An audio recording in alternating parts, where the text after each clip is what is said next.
At a time when people are literally losing their houses due to foreclosure for less than $100, at a time when people are having their water shut off,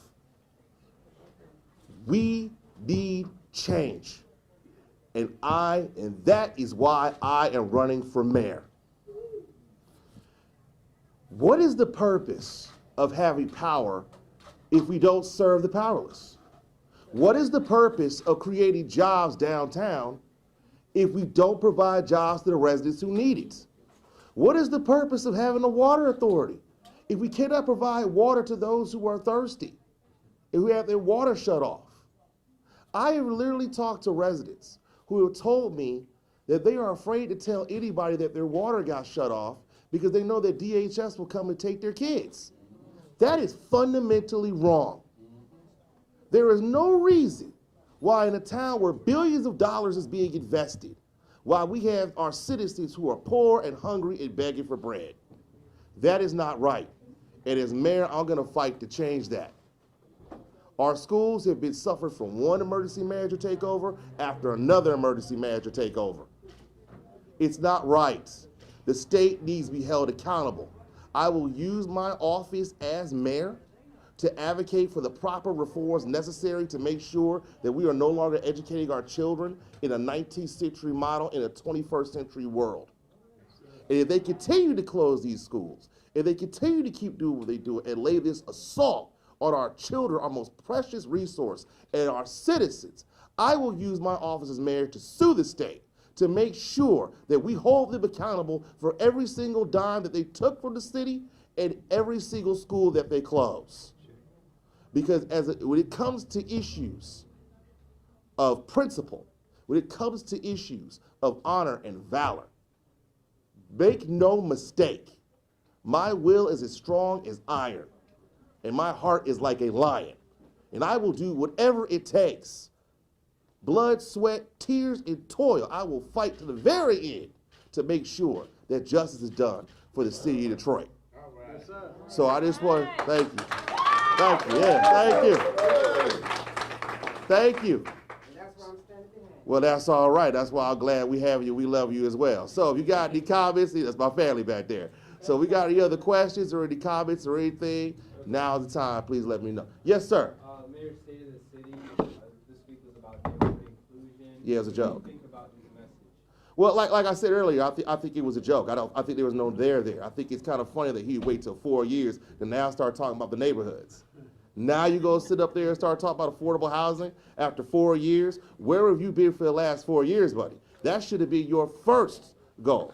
And so as far as I'm concerned, he's just somebody that's in the way he needs to go. It's time for change. It's time for reform. It's time for the people's issues and agendas to be held, and they'll have a seat at the table in the Young administration. So come join the Young movement. Yes, sir. All right.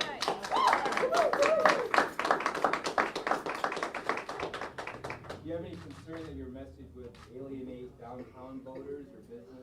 No, listen, as a state senator, I represented both the neighborhoods and downtown. Look, I don't care who you are, young, poor, white, black, if you graduated from Yale or you fresh out of jail. If you want to do the right thing and you want to do what's best, I'm here for you, and there's always going to be a seat at the table. What I don't understand is why we're always having to choose this either or, why we're always pitting one group of people other than another when it comes to investment. There's enough money for everybody to be able to be put to work. There's enough money for everybody to be able to feed their families. And there is no, it's just like my father right here said, there is no issue in this city that cannot be solved with a good paying job. No issue.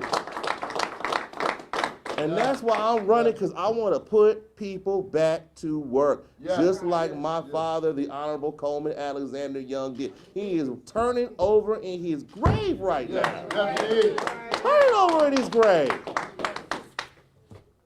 Yes, sir. So what is, you talk about how the schools of Detroit are, as what they are today.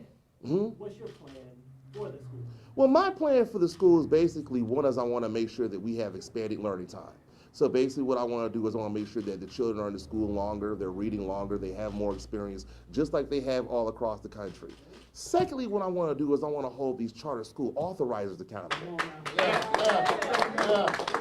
Right now, what we have is we have a system where because you hold the schools accountable, you close the schools, but you don't hold the authorizers that allow these schools to come into existence into accountable. Yes, come on. And so what happens is you have these charter schools that because they had the authorizer close them down, what they'll do is they'll go authorizer shopping and try to find someone else, find another authorizer for them to open up. I want to stop that. I also want to make sure that I can partner up with schools, that we partner up labor unions with schools, so that we can teach these kids trades in the future. Yeah. I think that with all the schools that we have here, we should partner up with a labor union so these kids can learn a skill, so they can learn a trade. So if they decide to go a different route other than going to college, they have the tools necessary to be able to feed themselves and feed their families. Because that's what I want to do. I want to put people to work, and I want to put paychecks in their pocket. That is what we need to be doing right now, because that is really at the heart of all of our problems, is the people in the city of Detroit not working because they've been forgotten and they've been left behind. Well, not anymore. Not when me as mayor, they won't. Given the state of the city 4 years ago, weren't priorities like lighting, busing, sanitation, sewer, the highest level priorities first, and then the neighborhoods coming, after that? I mean, do you feel that there was not enough attention paid over the past 4 years, or weren't these other priorities more paramount, if you will? Well, listen, the people will always be the first priority, regardless of whatever you're talking about. But you're talking about lights, and I'll admit they have had some lights on. But what good is it for you to have lights on the outside of your house if you can't keep the lights on in your house? You understand what I'm saying to you?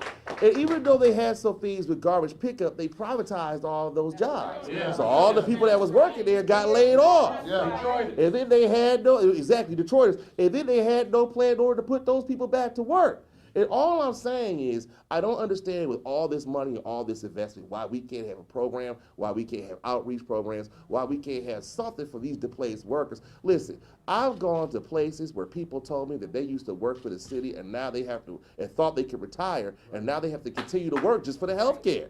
Yeah. We got police officers and firefighters who are running into abandoned buildings, running burning buildings, or running the hails of gunfire with no health care. Right. Yeah. Can you imagine that? No health care. You're doing the most dangerous job on earth. And I've always had a great respect for the police. I've always had a great respect for fire. I hope they release their rank and file so they can come support me on the Young movement. But that being said, I just had to say that, throw that out there. But that being said, I mean, I cannot imagine doing that job and not having health care that you need. It's wrong, and they deserve better. Wrong. You've referenced your father, whose picture sits above you. Yes. As you contemplated this decision, I'm curious, when you thought of him, no doubt, in his time in office, what you hope to maybe draw from his experience or your memories of him, and what you hope to do. Well, absolutely. I mean, my father has not only been in his life, and not only his political career has not only been my blueprint and really a heavy influence on just how I think and how I feel about things, but also just his stories have been an incredible influence on my life, period.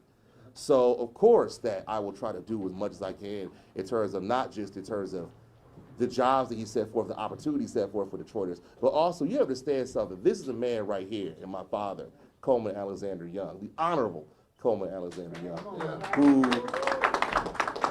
who set a record in terms of minority contracts, who is the golden standard in terms of making sure that he put people back to work. He put his people first, and they came first, and that's what I'm going to do as mayor. Yes. All right. Yes, sir. And then I'm going to get to you. Okay. Everyone know who your father is. Yes. What do you want the voters to know about you, Coleman Young II? Well, one, I want to say, as Adolph says, the apple didn't fall too far for the tree. I'm a chip off the old block. But what I also want to say is I have a 10-year record of fighting for the people, of serving the people, of standing up, but sometimes with people, sometimes all by myself. But I have a record of doing what's right for them. And if you're looking for a man of valor and honor and integrity, and a man who will do what is right, who believes that right makes might and might doesn't make right, who believes that we should put people over politics, then I'm your guy. You need to come join the Young movement. You need to come vote for Coleman A. Young for mayor. Yes, sir. How do you respond to those who think you're using your father's name to advance your political career? Well, what I would say is, listen, I'm proud of my father. I'm proud of my heritage. And yeah, thank you. I want to stand on his shoulders. So I wouldn't be telling you the truth if I said that I was not influenced heavily by him. Yes. But let me be clear about this.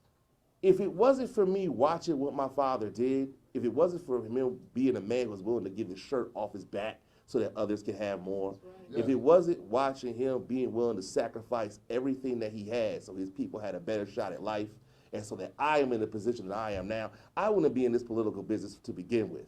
So I'm not using my father's name. This is a labor of love. Thank you. And I'm just honored and privileged to be part of it, to be part of the legacy and carry it forward to the best of my ability. Yeah. Anybody else got questions? Hey, how you doing? Good to see you. In Lansing, you have voted against some things that the leadership of Detroit has sought. The Light Yes, I have. Authority, I believe you might have voted against the DPS bailout at one point. Yes. You voted against the grand bargain. Yes. Right. Yes. Yeah. Can you explain why you voted against those things? Well, first of all, thank you so much for asking those questions, man. I've been wanting to get it off my chest. I was there. First of all, yeah, well, I appreciate it. First of all, in terms of lighting authority, what people aren't telling you, first of all, that was something that was proposed by Mayor Bing, not Mayor Duggan, one. Secondly, what they're not telling you is that they had to pay out $250,000 in hush money to the leadership of the lighting authority to be quiet about criminal activity that was going on in the lighting authority. So that's why I did support that. And that's funny that they're having a criminal investigation about the lighting authority, and they're having a criminal investigation about Mike Duggan at the same time. So I think that's kind of interesting, one. Secondly, about the grand bargain is just what I talked about earlier, about the fact that you have police officers and firefighters who do not have health care. You have city workers who have their pensions taken from them, their pensions stripped from them, and who are now living in poverty. And more importantly, you have the city of Detroit, 40% of the city is living in poverty. And it did not address the issues of high auto insurance or redlining, which is raping and pillaging the people of the city of Detroit. Did not address the issues of education, and neither did, I wouldn't say the bailout, I would say basically it's payment for services rendered, because they're paying the money back that they took from DPS in '99 in the first place. But they didn't do anything involving educating children, or making sure they have a better future, and that's why I did support it, because I think that the grand bargain, I saw that the grand bargain was going to put us in the situation that we're in now, which is two Detroits. Yeah. You think Mayor Duggan going along with that, with Kevin Orr, sold the firefighters and the retirees short? Well, listen to what he just said. I mean, if you read a report that he just said, now he's talking about suing Kevin Orr. I mean, again, where were you 3 years ago when this was going on? I was telling you what was happening. There's a method to my madness, man. I mean, if you would have did what I told you to do, you wouldn't be in the situation you're in now. I don't mean to say I told you so, but But I said, but that's why this happened, is because for whatever reason, they put their blind faith in a man that was, and Kevin Orr was very honest about what he was there to do and who he was there.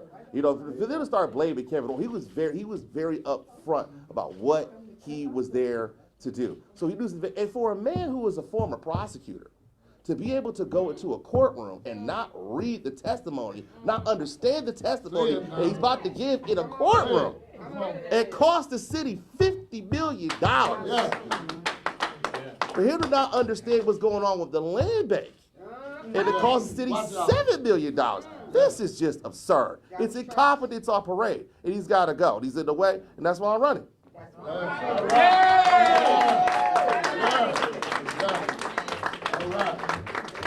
One more question. Young, can you skip to today and with the brownfield vote going and, Sure. and just various projects being talked about? And Sure. Where are you in regard to taxpayer subsidies moving forward Sure. on projects like this in the city of Detroit? Well, I'm glad you brought that up, because I had that on my mind too, because I have a lot of this stuff on my mind. But the reason why I supported that was because they are talking about building a Wayne County jail cell right in the heart of downtown.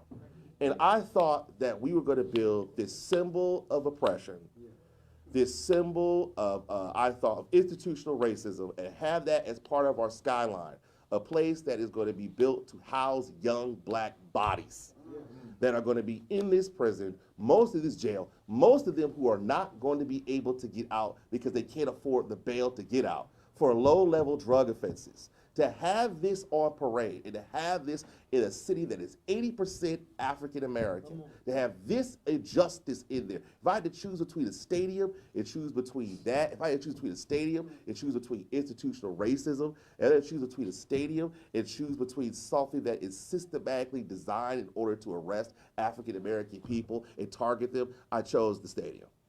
Yes, yes, all right. Okay. Do you have an issue though with taxpayer funding on these type of projects moving forward as far as subsidizing? these? Sure, Can you sure, elaborate on that? sure. I absolutely have an issue with it. Listen, and let me be clear. My issue is the fact that if you're going to have these taxpayer-funded projects, they have to make sure that they do something for the constituents in the community, and that's why I voted for Proposal A when it came out the first time. I don't think that a lot of people have problems so much with these taxpayer projects if people are getting jobs and benefits from it.